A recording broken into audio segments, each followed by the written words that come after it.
Olá, amigas e amigos do Bedelho Filosófico. Estamos a assistir,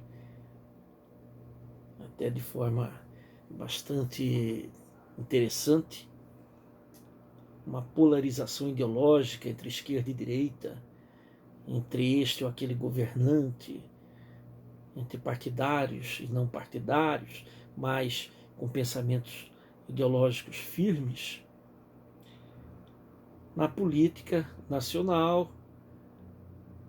E essas questões que normalmente ficam reduzidas ou ficavam reduzidas à atividade mais de política partidária e de conflitos dentro do setor, né, de lideranças públicas, de política partidária, de voto, etc., passa agora a também respingar ou adentrar nos tribunais.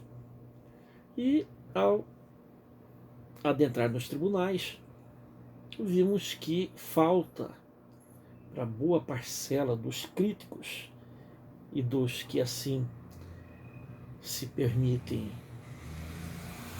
conhecer por dentro a justiça brasileira, falta um certo sentido de conhecimento, de informação sobre a forma com que a justiça está sedimentada no mundo democrático.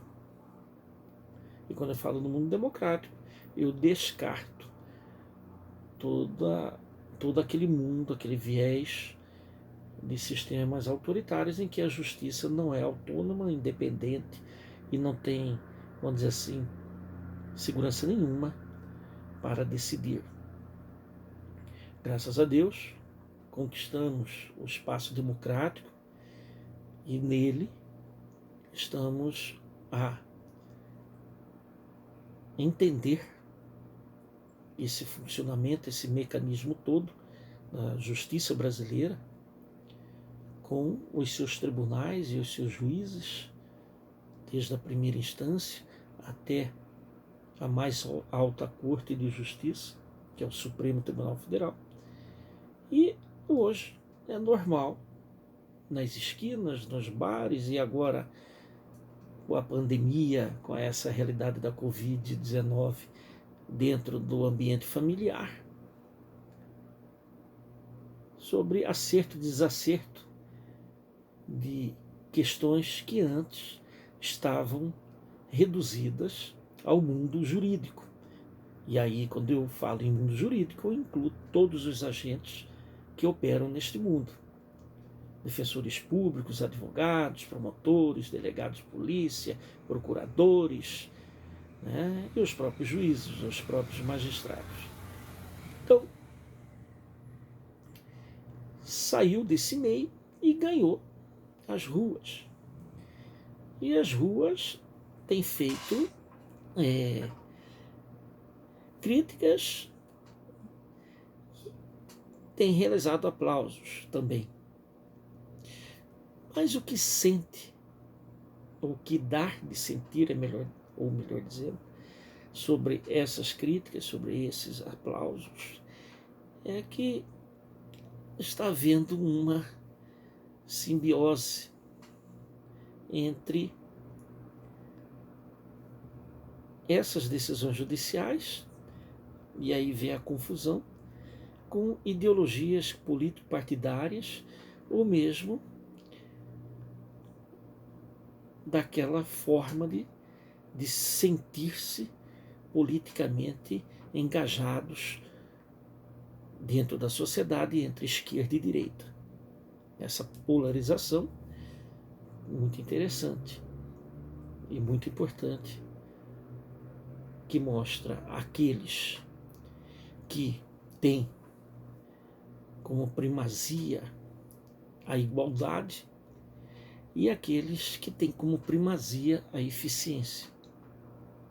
Aqueles que entendem que deve haver uma igualdade no início, no começo, e aqueles que entendem que naturalmente as pessoas são desiguais.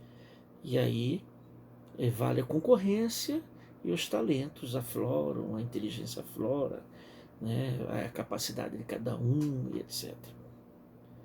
Então há, né, dentro, e assim foi um resumo bastante apertado, uma síntese apertada do que seja um e outro, mas em princípio está aí, né, colocado como a esquerda com viés mais social e com uma vocação mais internacional, e a direita com um viés mais nacional, né, e partindo de uma aceitação natural da desigualdade, porque para a direita não há como se conceber uma igualdade de todos, porque isso poderá tolir a eficiência, esse modelo de galgar dentro da sociedade seu espaço, dado talentos, inteligência, condições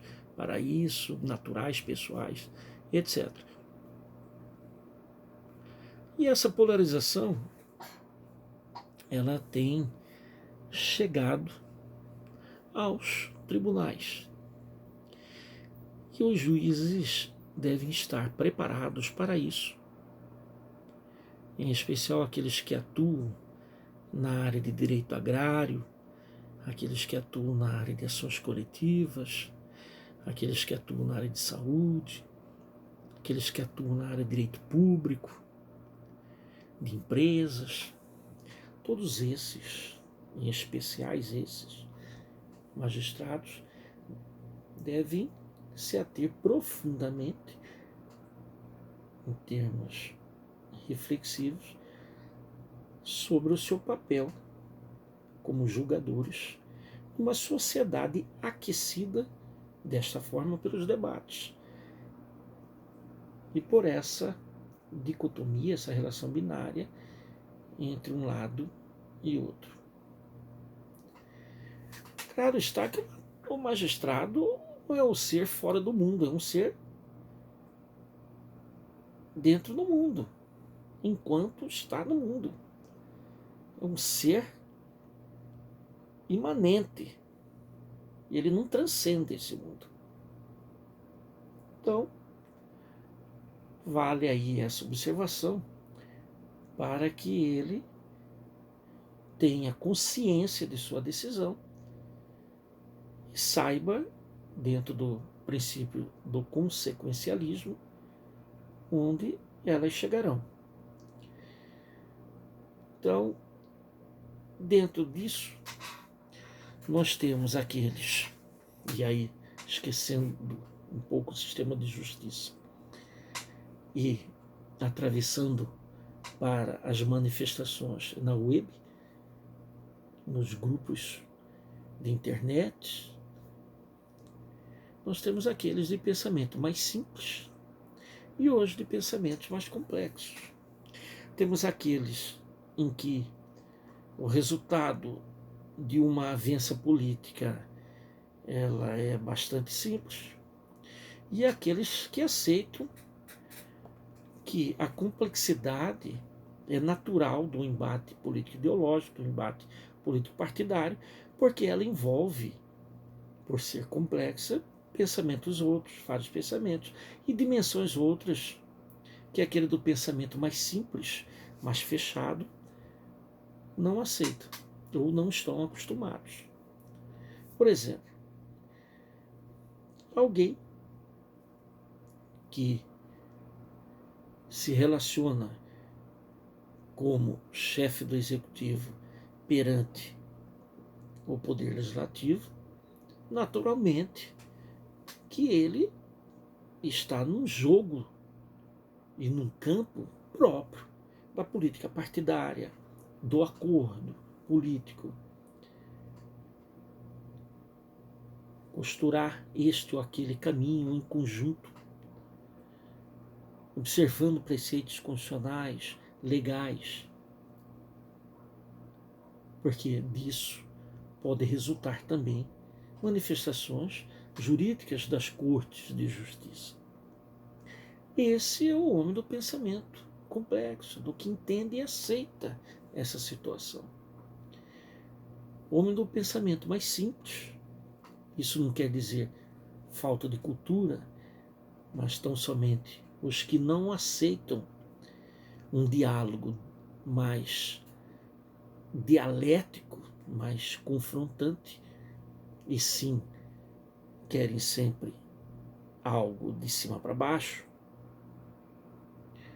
eles entendem que isso daí, essa capacidade ou essa tolerância desse diálogo, nesse diálogo, é perda de tempo e que pode também descambar para a corrupção, para a omissão, para crimes outros, que ele, dentro da sua moral política, moral pessoal, ética pessoal, entende em não cometer, não correr nem esse risco. Então, há um problema, um desconforto em aceitar que uma minoria também tenha direitos em face de uma maioria. Há uma dificuldade em entender que não governa sozinho, que governa com membros também, com agentes políticos de outros poderes. Então, e nesse processo todo, não existe inocentes, porque quem, como já dissemos em bedelho filosófico anteriores, quem elege somos nós. Então nós somos culpados, juntamente com os nossos governantes, porque tivemos papéis decisivos para o sucesso eleitoral deles. Somos corresponsáveis também nos acertos. Então, é interessante como a decisão judicial hoje ela é criticada ou aplaudida em função de estar em acordo com esta tendência política ideológica ou aquela outra tendência política ideológica. Então, aqueles que decidem processos nesse campo em que a sensibilidade aflora, devem, como magistrados, se aprofundar mais em estudos não só do direito, como de outras áreas, como a política, a sociologia, a filosofia. E se não há vocação para isso, tem que ser humilde e pedir para trocar de lugar, para ir para um outro lugar, que você se torna, de certa forma, mais recluso e não tem que dar diariamente satisfações para a sociedade, diariamente, eu digo que satisfação sempre tem que dar, mas no cotidiano, para essas inserções de críticas que passa a ser e passaram a ser normais na contemporaneidade. A democracia hoje exige uma compreensão maior deste fenômeno do que do século passado. Estamos aí em plena ascensão dessa tecnologia que nos faz conhecer, ainda que sem profundidade, nos faz entender superficialmente, detalhes que antes não entendíamos. Somado a isso, tem aqueles, como já tivemos oportunidade também de escrever no Bedelho Filosófico, junto ao jornal A Gazeta, aos domingos, querem palpitar sem conhecimento de causa.